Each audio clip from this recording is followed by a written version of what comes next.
So E3 2019 is quickly wrapping up, and it was definitely a very interesting year for the world of video games when it comes to E3. I feel like there was a lot of big shock announcements. There was a lot of exciting stuff here, but there was definitely some very disappointing stuff here. So in this video, I basically want to chronicleize the best and the worst of E3 2019 through my eyes. What I enjoyed the most, what I enjoyed the least. There's going to be different categories as well, so it's going to be a very fun video. So sit back, relax, make sure you subscribe to the channel, and let's talk about the best and the worst of E3 2019. Hey, RGT85. Hey, Sean. Oh my God, it's Stevie Richards!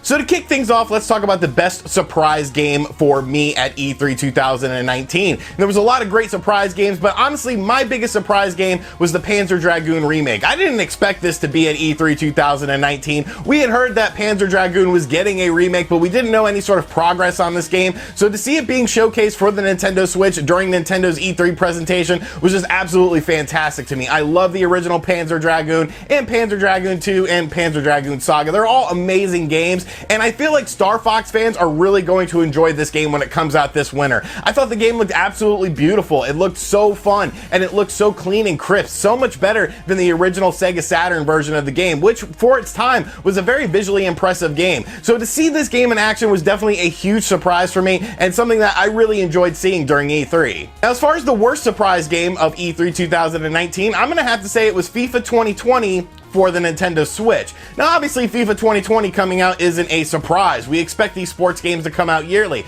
but FIFA 2020 on the Nintendo Switch is a legacy edition of the game. And what does that mean? Well, basically it's FIFA 19 with a new coat of paint. Maybe. They didn't even showcase this game during their E3 presentation for EA. And just the fact that all they're doing is updated rosters for this game is absolutely disgusting in my opinion. They're not adding in any of the new features that are found in the PS4 and the Xbox One version of the game. Yes, the Nintendo Switch version of the game does have its own custom engine, but I feel like that version of the game sold decently enough to where you would want to support the Nintendo Switch. EA was just an absolute mess at E3 this year. They did not have a standard press conference. They had some sort of weird event thing that a lot of people just didn't really like, and there was one good thing, of course, with Star Wars, but definitely FIFA 2020 being a legacy edition, a simple roster update with no additional features, was absolutely the worst surprise of E3 2019 when it comes to game announcements for me. Moving right along, let's talk about the best gameplay reveal, a game that maybe we knew about, a game that we had seen before, but we hadn't really seen it in action, and I gotta give this to Final Fantasy VII Remake.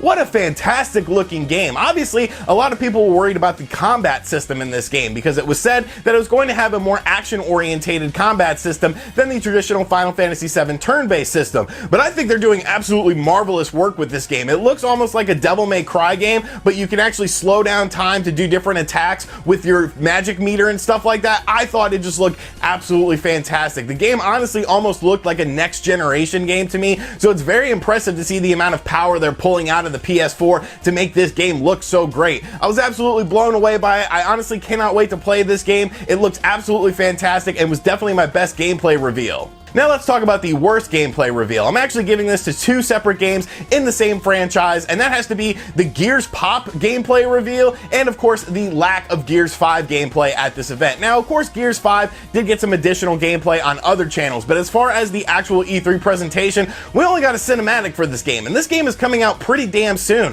So I was definitely shocked that they did not show any Gears 5 gameplay, but they did manage to show Gears Pop gameplay, which is a mobile game that just looks absolutely disgusting. Like, it doesn't even look like a fun game. They're obviously taking characters from the Gears of War universe and putting them into a mobile game, but it looks disgusting. Like, you have time to show off this game. You have time to talk about this game, but you don't have time to show off gameplay for Gears 5. It's all cinematic stuff. Just a very strange decision in my opinion, and seeing Gears Pop in action but not seeing Gears 5 in action was just absolutely disgusting for me, and was definitely the worst gameplay reveal for E3 for me. Now let's talk about the best on-floor E3 reveal for me, and of course, a lot of things happen on the E3 show floor, and my best reveal has to be the Teenage Mutant Ninja Turtles arcade one-up cabinet. Like, good lord, this is absolutely awesome. It comes with the original Teenage Mutant Ninja Turtles arcade game, and it comes with Turtles in Time. It has a 4-player system so that you can play with 4 players. It looks like it's the exact same width of the standard arcade one-up cabinets. It's just the actual control pad is a bit wider, but I am super stoked for this. I definitely thought that this would eventually happen, possibly, but with the licensing issues for Teenage Mutant Ninja Turtles, it was definitely going to be very hard. Shoutouts to Nickelodeon for allowing the licensing of this, as Nickelodeon does own the Teenage Mutant Ninja Turtles IP right now. I think it's honestly a huge deal that this game is getting released for Arcade 1-Up, and it's probably going to be one of the biggest sellers of the holiday season when it comes to the Arcade 1-Up lineup of games. Now, as far as the worst on-floor reveal, this may rub some people the wrong way, but I'm also going to go with Arcade 1-Up on this, and the Star Wars arcade reveal. Now, I get it. These are timeless Star Wars games from the Atari arcade era, but I was under the impression, because I had heard a lot of rumors, that it was the Star Wars trilogy, and technically it is a Star Wars trilogy, but when I hear Star Wars trilogy, I think of the Sega arcade game, and I was super stoked to get my hands on that, because I think the Sega arcade Star Wars trilogy game is absolutely fantastic. The Atari ones, they were before my time. Like, I don't have any sort of nostalgic feelings for these, and I feel like the graphics are a bit primitive. Now, it is cool that they have the control stick from the original Star Wars arcade game, so I think that's going to be a big selling point, and I'm sure a lot of hardcore Star Wars fans are excited, but I was definitely disappointed just on a personal level. I was hoping for the Sega game, not the Atari one, but yes, that was probably my biggest disappointment from the show floor. Next up, let's talk about the most improved game, a game that maybe some people were a bit on the fence on, but once we saw it at E3, I think a lot of people got very stoked on it. And my most improved E3 game has to be Luigi's Mansion 3. There was a lot of skepticism about the Luigi's Mansion trailer that we initially saw during the Nintendo Direct, and people were like, well, you know, it doesn't look all that great. It doesn't really look like that much of an improvement. But Luigi's Mansion 3 definitely stole the show for Nintendo, I feel, at E3 2019. We got so much gameplay information. You're in this huge hotel, and there's different areas that you go into that are really wide and varied, and I really enjoy this. I think the new gameplay mechanics look really good. You can also use Guigi to do a local co-op thing, or you can switch on the fly to solve puzzles. This game looks absolutely fantastic. I think they've really improved upon things, and they've really made this game look like a beautiful game. The graphics in it are simply stunning. The destructible environments, the character models, the facial expressions that Luigi have, definitely a great looking game, and definitely the most improved game. So what was the least improved game? Honestly, there wasn't really much to pick from. I think every game that was shown really showcased an advancement of these games, but if I had to pick one, it's got to be Commander Keen for mobile devices. Now, I'm solely basing this on the original Commander Keen games, but they showed a new Commander Keen game for mobile devices during Bethesda's E3 press conference, and wow, this looks absolutely terrible. Like, who asked for this? Like, Commander Keen is a franchise that a lot of older gamers will be familiar with, and a lot of older gamers will have sentimental attachments to. I don't feel like those older gamers are looking for a crappy mobile experience that we're getting with this Commander Keen game. It looks absolutely laughably bad, and it's just such a weird thing to announce during an E3 press conference. If you're doing a Commander Keen game, okay, that's one thing. I think some old school gamers would enjoy that, but doing a Commander Keen game on mobile, definitely the least improved game, especially when you look at the pedigree of the Commander Keen games. Just a really strange decision to me.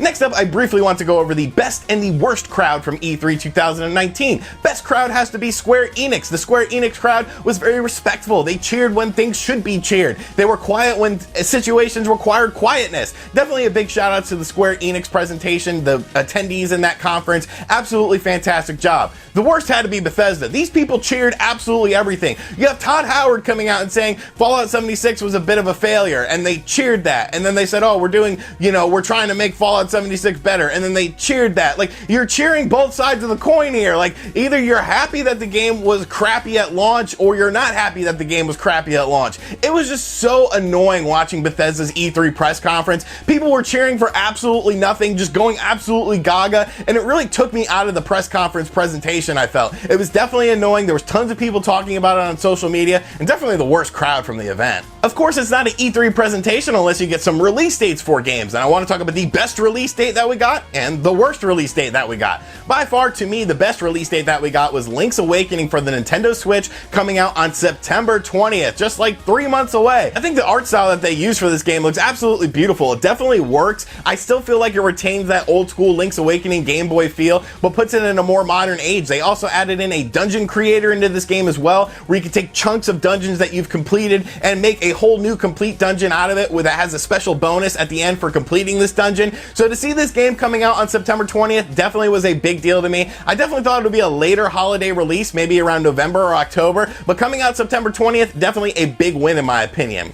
Now, as far as the worst release date that we got, for me personally, this wasn't a big deal, but a lot of people seemed a bit upset by this, and that has to be Animal Crossing being a March 2020 release date. A lot of people were hoping that Animal Crossing was going to be a 2019 release date for Nintendo, but they basically said they needed more time for this game. They value their employees' health, so they didn't want to overwork them, and the game has been delayed until March of 2020. Now, for me personally, there are more than enough games coming out in the second half of 2019 to keep anyone busy, so this wasn't a huge deal for me. But a lot of diehard Animal Crossing fans were a bit let down by this announcement. So if I have to pick one that has the worst release date, I'll have to go with Animal Crossing. Next up, let's talk about the best surprise announcement, something that nobody saw coming and we ended up getting it, and that was Breath of the Wild 2. Now, this game looks very different from the original Breath of the Wild from what we saw. It has a much darker tone. It's spooky. It's spooky.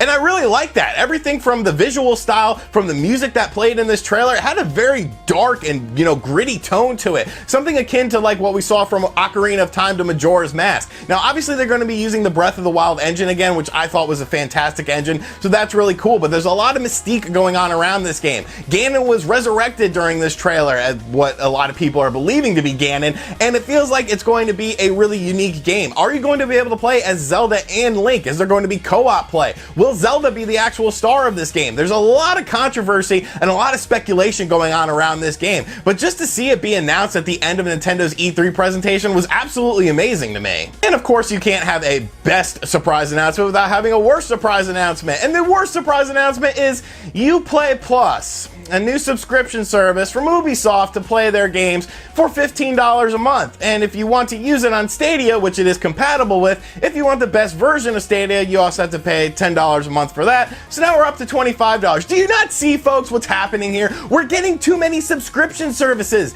You're gonna end up spending more on these subscription services than you initially realized, and they're all dependent on having a strong internet connection. I don't know. The Uplay Plus announcement felt so out of place. It felt so tacked on and corny, and people, of course, in the crowd were like, yay, Uplay, another subscription service, and then all the gamers at home were just like, no. Next up, let's talk about the most surprising E3 press conference. Maybe a conference that I didn't have very high hopes and expectations going into, but it ended up absolutely blowing me away, and that has to be Square Enix. Square Enix really brought the goods here. They talked about new projects. They talked about projects that we already knew about. They updated us on projects like Final Fantasy VII Remake. They announced new stuff like Trials of Mana and the Mana collection for the Nintendo Switch finally coming to the West. Like, there was so much stuff during Square Enix's presentation, and I really didn't have all that high of expectations going into Square Enix's presentation, but I was absolutely blown away by it. We of course got Final Fantasy VIII Remake. Like, there was just so much stuff, so many surprise announcements, so many things that people didn't expect to be there ended up being there. So definitely Square Enix was the most surprising E3 press conference. And in the same vein, we have to talk about the most disappointing E3 press conference. Not necessarily the worst or anything, but something I felt a bit let down by, and that had to be Microsoft. I'm sorry, but Microsoft, I just felt like they were going to come out guns blazing this year. Obviously, last year was a bit of a filler year for them. They were talking about the new studios they have. They were talking about their future stuff, and I felt like this year we were actually going to see their future stuff, and they talked a little bit about future stuff. They talked about Project Scarlett, of course, coming out in holiday 2020, but it just felt like there wasn't anything really for Xbox One owners. Sure, you got great updates to things like Game Pass. Sure, you got a new game called Bleeding Edge, which might end up being pretty fun, but it just felt like another filler year for Microsoft. Another year of, okay, let's wait and see, and then next year we're going to talk about Scarlett and all the games coming out for that. I was really hoping that there was some games in development for the Xbox One, some exclusive games in development, maybe a big single player experience that a lot of Xbox One owners have been looking forward to, but really it just felt like a lot of fluff from Microsoft's press conference. I'm not saying that it was a bad press conference, I'm just saying for me personally, it was definitely a disappointing press conference. And finally, the best E3 conference overall, I mean, there's no surprise. It was freaking Nintendo, man. There was so much stuff during Nintendo's press conference, from gameplay trailers to surprise announcements to stealth game drops, Breath of the Wild 2, Link's Awakening getting a release date, Luigi's Mansion 3 getting a full reveal. There was so much stuff during Nintendo's press conference that I can't even keep up with all of it. It was that damn good. It was just chock full of information. Even if you're not a Nintendo Switch owner or a Nintendo Switch fan, I feel like it just from terms of a actual conference is concerned, they really really brought the goods. They did everything. They hit all the tick marks that I have for an E3 press conference with new game reveals, surprise announcements, stealth drops, and gameplay trailers. Nintendo absolutely knocked it out of the park, and I feel like everyone just has to admit and agree that Nintendo had the best presentation overall. And of course, who had the worst E3 conference presentation? It was kind of tough for me to pick this. It definitely came down to Bethesda and Ubisoft, but I'm gonna have to give the nod to Ubisoft. Ubisoft started out great with Watch Dogs Legions. I thought this game looked absolutely amazing. I want to buy this game on day one, but pretty much everything after Watch Dogs was just very disappointing. There was no substance. There was all fluff. Their big announcement at the end was a game called Gods and Monsters that they didn't really talk about whatsoever. It just felt so hollow. It felt like there was just another war shooter, another war shooter. You like Tom Clancy games? Here's another Tom Clancy game. You like Sam Fisher from Splinter Cell? Oh, he's in a mobile game now. Enjoy. Like, it just felt so disappointing. It felt like Ubisoft just sort of phoned in this presentation. And after such a hot start with Watch Dogs Legions, I thought we were going to get a bunch of cool stuff, but definitely they had the worst press conference overall, I felt. Alright, so that was the best and the worst from E3 2019 this year. I had an absolute blast covering this stuff for you guys. The views were crazy. We got a bunch of new subscribers, so thank you guys for supporting the channel, watching the videos, and enjoying the videos. I can't wait till E3 2020. This is honestly one of the best times of the year to be doing content creation because there's just so much stuff to talk about, and I had an absolute blast covering this stuff. So let me know in the comments section down below what the best and worst moments from E3 2019 were for you. And as always, guys, thank you for checking out this video. If you haven't subscribed yet, make sure you subscribe and turn on notifications. If you want more in-depth E3 coverage, make sure you check out my presentation reviews for each event that we got during E3. And as always, I'll catch you guys on the next video. Later.